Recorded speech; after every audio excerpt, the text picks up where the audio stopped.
मित्रों, सभी को प्रणाम। Good morning. आज क्लास का पहला दिन है और आज मैं आपको बेसिक ज्योतिष बिल्कुल शुरू से पढ़ाऊंगा। तो एडमिशन शुरू हो चुके हैं और आज मैं आपको रिकॉर्डिंग वीडियो भी भेजूंगा। और कुंड ज्योतिष क्या होती है और ज्योतिष सीखने से क्या फायदा है।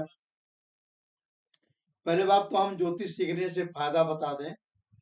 आप अपने घरों में अपनी कुंडली देख करके, अपने बच्चों की कुंडली देख करके, रिश्तेदारों की कुंडली देख करके कौन सी दशा खराब आ रही है, कौन सी दशा अच्छी आ रही है, आगे क्या होने वाला है, इन सारी चीजों की जानकारी आपको होती है।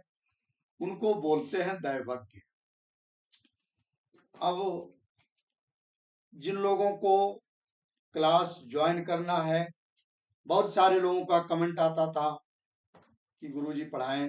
मैंने बहुत सारे वीडियो भी बनाए हैं, तो उसमें लोग देख करके सोचते पढ़ाएं। तो आज ये शुभ दिन है, शुभ अवसर है, तो आज से ही आप लोग जुड़िए। तो वीडियो को आप लास्ट तक देखना और फीस के बारे में मैं आपको लास्ट के वीडियो में बताऊंगा कि फीस सबसे नॉमिनल मैंने फीस किया है, सबसे कम फीस मेरी है। इसलिए है कि मैं ये सोचता हूं कि जिससे कि हर व्यक्ति, गरीब हो अमीर हो, सबको ज्योतिष की जानकारी मिले। ये वेदों का निकला हुआ है, ये वेद का एक अंग है ज्योतिष। इसको पढ़ने से पूर्ण मिलती है। लोग कहते हैं, शास्त्रों में भी लिखा है कि दैवज्ञों को, जो ज्योतिष पढ़ते हैं, ज्योतिष पढ़ाते हैं, उनको मोक्ष मिलता है। ठीक है, तो देखिए ज्योतिष क्या होती है। ज्योतिष अगर हम इनको संधि विच्छेद करेंगे तो ज्योति धन ईश ज्योतिष होती है। ज्योति माने प्रकाश और ईश माने होता है ईश्वर। ईश्वर की आंखें, ईश्वर की आंखें ही हमारी ज्योतिष है और कुछ नहीं है। दूसरी चीज, अब हम आते हैं कि कुंडली कैसे बनाते हैं, कुंडली क्या होती है। थोड़ा सा हम कुंडली के बारे में परिचय आपको दे रहे हैं, बाकी हम तो आपको बेसिक रूप से पढ़ाएंगे और इसमें बहुत सारी चीज बेसिक है। तो ये देखिए, ये आपकी कुंडली बन गई है सामने। इसमें 9 ग्रहों, 12 राशियों और 27 नक्षत्रों से हमारी ज्योतिष शुरू होती है। किसी बच्चे का जन्म होता है तो क्षितिज में सारे ग्रह, सारे 9 ग्रह जो उपस्थित रहते हैं, जो लगन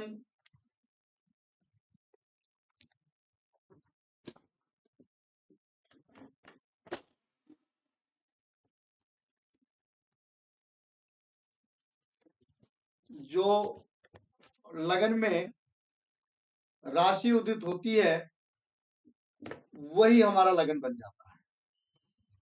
ठीक है, ये कुंडली है।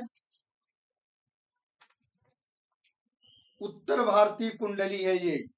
दक्षिण भारतीय कुंडली भी मैं आपको बनाना सिखाऊंगा और पूर्व भारतीय कुंडली, जहाँ ये जो उड़ीसा में जो लोग प्रयोग करते हैं, उनको भी मैं आपको बनाना सिखाऊंगा और सब में बताऊंगा कि तीनों में अंतर क्या है। ठीक है, तो अभी हम पहले भाव पर चलते हैं, उसके बाद राशि पर चलेंगे। देखिए भाव, ये पहला भाव है हमारी जो उत्तर भारतीय कुंडली में, ये पहला भाव है। ठीक है, बंद कर दो इसको। ये पहला भाव है, ये दूसरा भाव है, तीसरा, चौथा, पांचवा, छठा, सातवां, 8, 9, 10, 11, 12। अभी हम इनको राशियों में राशि नहीं डाल रहे हैं, केवल भाव के बारे में ही हम आज आपको बताएंगे। ये पहला भाव होता है तन का।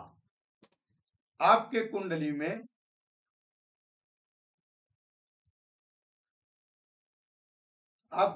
में जो भी ये पहला भाव होगा, चलो भाव अभी मैं आपको डाल देता हूं। 1 2 दूसरा भाव, तीसरा भाव, चौथा भाव, पांचवा भाव, छठा भाव, सातवां भाव, आठवां भाव, नौवां भाव, 10वां भाव, 11वां भाव, 12वां भाव। इनमें अभी हमने राशि को नहीं बैठाया है, केवल मैं आपको भाव बताया। अब इन भावों के बारे में, जैसे 1 4 7 10 के इनको बोलते हैं केंद्र। केंद्र भाव कौन है? 1 4 7 और 10। अब त्रिक भाव कौन है? त्रिक भाव में 6 8 12। त्रिक भाव 6 8 12। ठीक है। अब इसमें एक होता है उपचय भाव। उपचय भाव देखिए क्या है, अभी मैं आपको थोड़ा सा ही बताऊंगा। उपचय भाव, उपचय भाव में 3 6 10 और 11 फड़कर भी होते हैं, अपोक्लिम भी होते हैं ये। लेकिन मैं अभी आपको इन तीनों को कैसे आप प्रयोग में लाओगे, अगर मान लीजिए आपको देखना है, ये भाव होता है लगन। ठीक है, हम जब पढ़ाएंगे तो इनके कारकत्व भी विधिवत लिखवाएंगे। अभी आप देखो, ये शरीर है, ये शरीर है, लगन शरीर है, चंद्रमा मन है, सूर्य आत्मा है। जिस व्यक्ति का तीनों मजबूत होता है वही व्यक्ति स्वस्थ, संपन्न और धार्मिक व्यक्ति होता है, सुखी व्यक्ति होता है। चंद्रमा, सूर्य और लगन तीनों को मजबूत होना चाहिए। इसी प्रकार से 3 लगन निकाले गए हैं। तो ये शरीर होता है। इससे हम क्या देखेंगे? शरीर को देखेंगे। अगर हमें देखना है कि शरीर हमारी स्वस्थ रहेगी या नहीं रहेगी, यदि मुझे देखना है कि मेरा शरीर स्वस्थ रहेगा, मेरे पास रुपया पैसा रहेगा, मेरे पास इज्जत मान सम्मान रहेगी, उनसे हम केंद्र भाव देख लेंगे। 1 4 7 10 भाव में ये केंद्र भाव होता है। 1 4 7 10 इन केंद्र भावों में अगर शुभ ग्रह है, बृहस्पति बैठा है, हम आगे आपको लिखवाएंगे कि कौन ग्रह शुभ होता है, कौन अशुभ होता है। अभी मैं आपको एक सैंपल के रूप में बता रहा हूं। अगर शरीर की स्वस्थता देखनी है, उम्र देखनी है कि व्यक्ति कितनी उम्र तक स्वस्थ रहेगा, तो ये जरूरी है कि केंद्र में शुभ ग्रह हो। बृहस्पति, शुक्र, बुध और चंद्रमा। इनमें भी ये तो नैसर्गिक शुभ है, लेकिन इनमें भी बहुत सारे अशुभ हो जाते हैं। अशुभ ये हो जाते हैं कि अगर मान लीजिए बृहस्पति 3 6 12 का स्वामी हो गया तो वो शुभ नहीं रह गया, उसको हम नैसर्गिक तो शुभ मानेंगे, लेकिन उस कुंडली में वो अशुभ ग्रह है। ठीक है। अब मान लीजिए आपको देखना है कि मेरे पास धन वैभव रहेगा कि नहीं रहेगा। अच्छा हाँ, एक चीज और देख लें पहले से ही, शरीर स्वस्थ रहेगी कि नहीं रहेगी, केंद्र से देखेंगे। हमारा शरीर दिन पर दिन विकास करेगा या नहीं करेगा, वो हम देखेंगे उपचय भाव से। 3 6 10 और 11 भाव से। अगर 3, 6, 10, 11 भाव मजबूत है, 3, 6, 10, 11 भाव मजबूत है लगन में, तो वो व्यक्ति दिन प्रतिदिन उसका शरीर का विकास होता चला जाएगा और वो वृद्धि को प्राप्त होगा। मान लीजिए आपको देखना है कि हमारा शरीर रोगी होगा, अगर मान लीजिए या अस्वस्थ होगा, लगन से त्रिक भाव में, त्रिक लगन से किसी भी भाव से त्रिक भाव हमारा खराब होता है, पर ठीक है। अगर उसमें अशुभ ग्रह बैठे हैं तो निश्चित रूप से हमें वो बीमार करेंगे। अगर मान लीजिए लगन से केंद्र भाव में शुभ ग्रह बैठे हैं या अशुभ ग्रह बैठे हैं तो हमारे स्वास्थ्य पर वो प्रभाव करेंगे। शुभ ग्रह हमारे स्वास्थ्य को वृद्धि करते हैं, अशुभ ग्रह हमारे स्वास्थ्य को खराब करते हैं। बकरी वगैरह शुभ ग्रह है, अगर शुभ ग्रह केंद्र में बकरी है तो वो स्वास्थ्य की रक्षा नहीं कर सकता, ठीक है। दूसरी चीज है, हमें ये देखना, ये धन भाव होता है, ये धन भाव होता है, धन और कुटुंब। गुरुजी आप बहुत बढ़िया पढ़ा रहे हैं। Thank you. ये धन भाव होता है और कुटुंब भाव होता है। यदि मान लीजिए आपको ये देखना है कि हमारे पास धन रहेगा कि नहीं रहेगा, उनसे हम केंद्र में देख लें, अगर शुभ ग्रह है तो धन हमारे पास अच्छे रहेंगे। अगर उनसे हम धन भाव से मतलब केंद्र क्या हो गया, 1, 4, 7, 10, 1, 2, 3, 4, पंचम में अगर शुभ ग्रह है, ठीक है, 6, 7, 7 में शुभ ग्रह है, 8, 9, 10, ठीक है, 1, 2, 3, 4, 5, 6, 7, 8, 9, 10, 1, 4, 7 भाव में, 1, 4, 7, 10 भावों में अगर शुभ ग्रह हैं, अगर मान लीजिए पंचम में शुभ ग्रह हैं, सप्तम में शुभ ग्रह हैं, 1, 4, 7, 1, 2, 3, 4, 5, 6, 7, 8, 9, ये धन भाव से केंद्र भाव आप काउंट कर लीजिए, 1, 4, 7, 10। अगर मान लीजिए किसी के कुंडली में पंचम में, अष्टम में और दशम लगन कुंडली से 11वें भाव में, क्योंकि वो धन भाव का केंद्र भाव हुआ, केंद्र भाव में शुभ ग्रह है तो आपके पास धन वैभव रहेगा।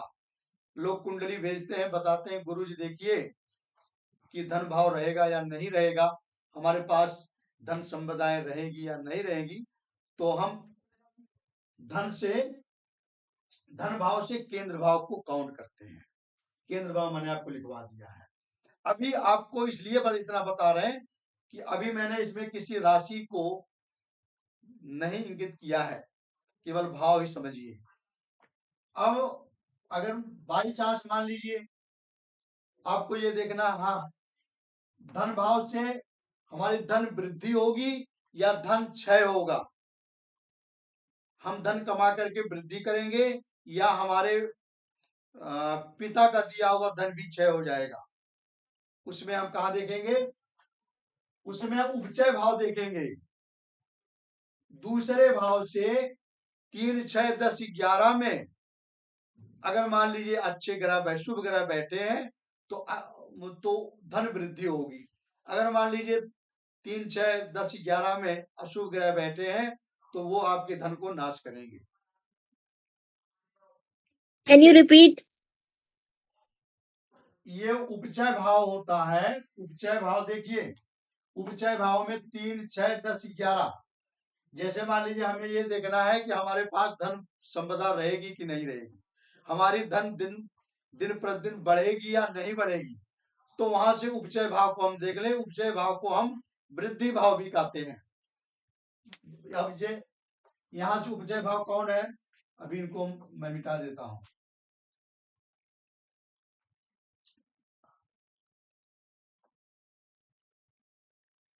नहीं समझ में आया, वही बोल दो। बंद कर दो। क्यों कर दो। क्यों? कर लो। देखो, ये उपचय भाव होता है। धन भाव से हम अगर 3 6 11 गिनेंगे तो 1 2 3, ठीक है, 4 5 6 7 8 9 10 11, ठीक है। तो अगर जन्म कुंडली में चौथे भाव में, सप्तम भाव में और 11वें भाव में और 12वें भाव में शुभ ग्रह बैठे हैं, तो ऐसे व्यक्ति की कुंडली में धन दिन प्रतिदिन बढ़ता रहता है। ऐसे व्यक्ति को कभी भी धन की कमी पड़ती ही नहीं। मैंने हजारों कुंडलियां देखा है। अगर द्वितीय भाव के उपचय भाव में शुभ ग्रह हैं और भाव मजबूत है, इस प्रकार से सारे भाव को आप देखोगे। अगर धन भाव से त्रिक भाव में शुभ ग्रह है, त्रिक भाव क्या होता है, खराब होता है। अगर अशुभ ग्रह बैठे हैं धन भाव से, तब वो धन का नाश करेंगे। अगर शुभ ग्रह बैठे हैं तो नाश तो नहीं करेंगे, लेकिन बहुत वृद्धि भी नहीं हो पाएगी। ये त्रिभाव खाली ही रहे तभी ठीक है। ठीक है जी, एक तो ये हमने बता दिया। अब आगे वाली वीडियो में मैं आपको बताऊंगा भाव भावेश और कारक। तो दूसरी चीज ये है, अब आप कैसे जानोगे कि हमारा कौन सा भाव मजबूत है, ठीक है। कैसे आप जानोगे कि हमारा ये भाव मजबूत है कि कमजोर है? अगर जिस भाव को उसका स्वामी देखता हो या उसका स्वामी उसी में बैठ गया हो। पहली बात, जैसे मान लीजिए यहाँ हमने ये, आप राशि को मान लीजिए, यहाँ मान लीजिए मेष लगन है। मेष लगन का स्वामी कौन होता है, मंगल होता है। मंगल या तो इस भाव में बैठा हो या मंगल यहां बैठा हो, क्योंकि अष्टम दृष्टि देखेगा, या मंगल यहां बैठा हो सप्तम दृष्टि देखेगा, या मंगल यहां बैठा हो। अभी मैं आपको एक ग्रह से लेकर बताता हूं। मेष राशि है, मंगल अगर यहां बैठा है तो भी ये भाव मजबूत हो गया। अगर मंगल सप्तम में बैठा है, ये अपने भाव को सप्तम दृष्टि से देख रहा है, तब भी ये लगन भाव आपकी मजबूत हो गई। अगर मान लीजिए मंगल सप्तम में बैठा है, अपनी सातवीं दृष्टि से देख रहा है, तो भी ये आपका लगन मजबूत हो गया। मंगल अगर दशम में बैठा है तो भी चौथी दृष्टि से आपके मंगल को, अपने लगन को देख रहा है। तो आपकी लगन मजबूत हो गई, अर्थात आप धन वृद्धि को प्राप्त होंगे। आपका धन वैभव बढ़ेगा, स्वास्थ्य बढ़ेगा, दिन प्रतिदिन आपकी ख्याति बढ़ेगी, ठीक है। और दूसरी चीज, पहला तो यह हो गया कि जिस भाव का मालिक उसको देखता हो या उस पर दृष्टि डालता हो तो वो भाव के कारकत्व को बढ़ा देता है। दूसरी चीज, यहां पे शुभ ग्रह बैठे हो, यहां शुक्र हो या बृहस्पति हो, यहां ये बोलते हैं शुभ कत्री और पाप कत्री। अगर भाव से अगल बगल शुभ ग्रह है, शुभ कत्री का भाव है, तो भी ये भाव का, इसके जो भी कारकत्व है वो बढ़ जाते हैं। ठीक है। और तीसरा भाव है, तीसरी से एक चीज और बढ़ती है कि जैसे मंगल है, मंगल केंद्र में बैठा हो या त्रिकोण में बैठा हो।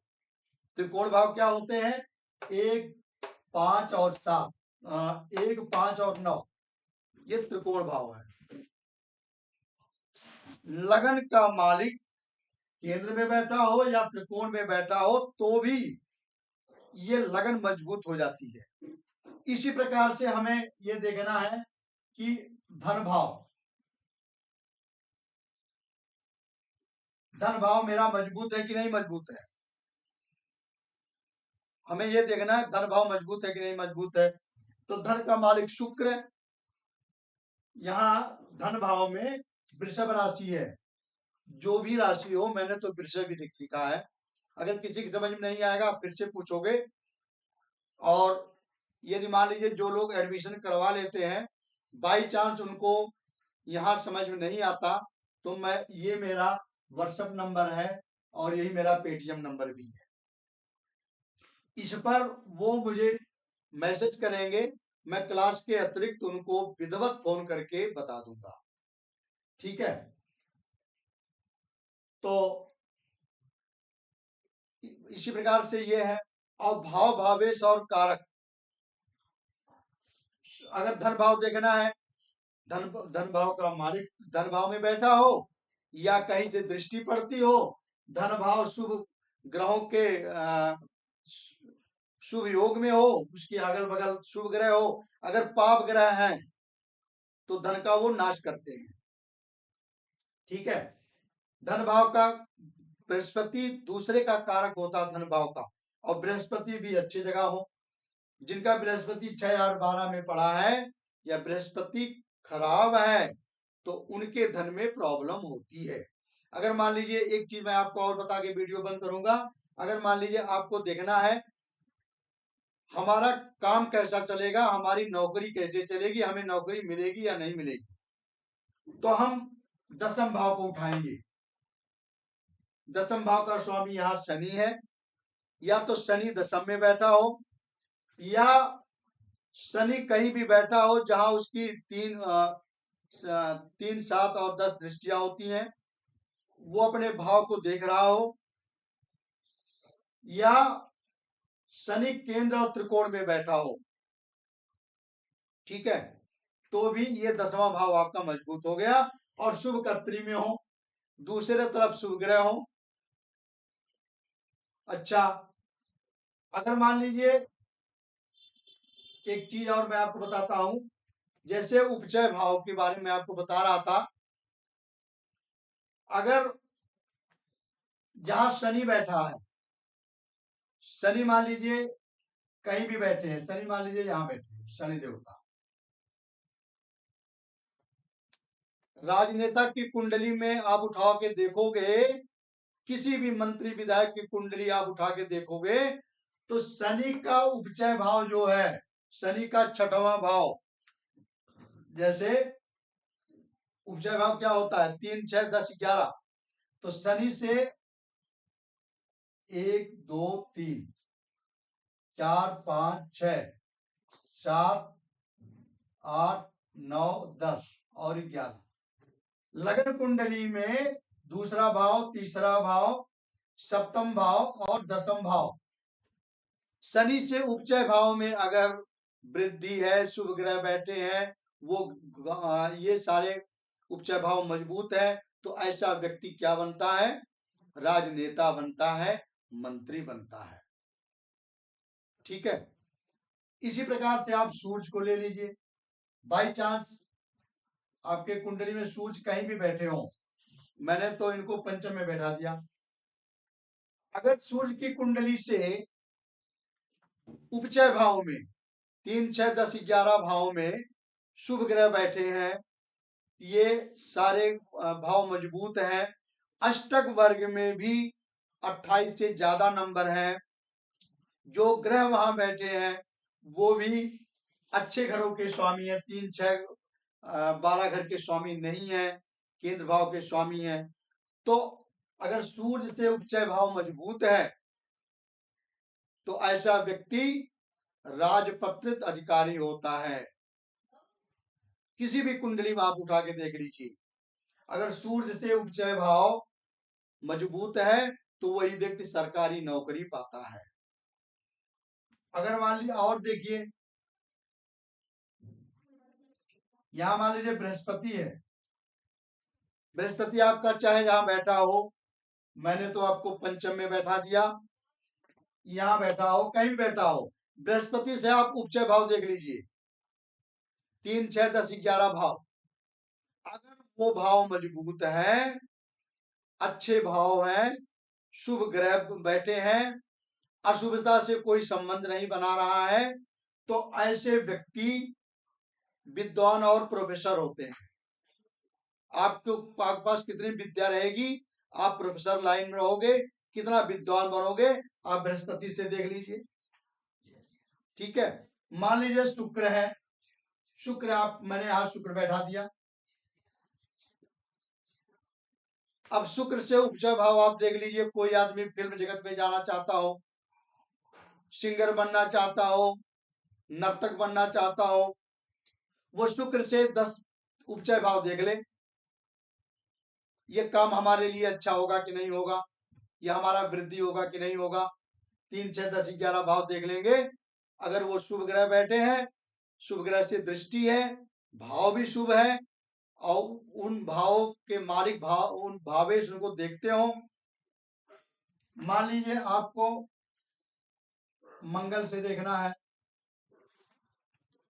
मेरे पास प्रॉपर्टी बनेगी कि नहीं बनेगी,